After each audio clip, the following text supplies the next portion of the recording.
This is from Lazada. Ang laman nito is Insta360 Invisible Selfie Stick. Ang seller nga pala natin ay si Super Deal 2019. Galing pa to sa China. Insta360.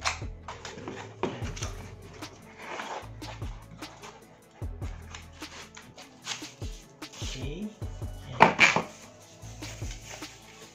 Ayan. So ito siya guys. Ayan, may nakasulat din dyan guys na Insta360. Mukhang bakal naman yan dito, mukhang alloy yata to.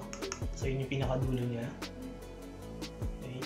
So screw. Tapos sa ilalim. Ayan.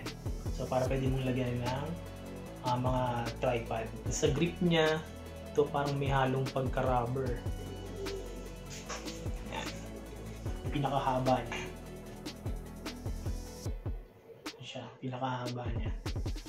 1, 2, 3, 4, 5, 6. Tapos yung pang 7 yung nasa may handle mo.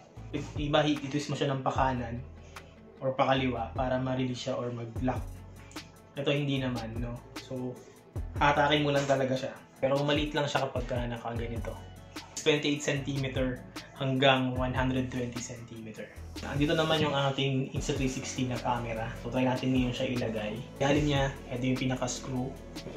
So, try natin siya dito ilagay. Pag hinabahan din siya, ganyan.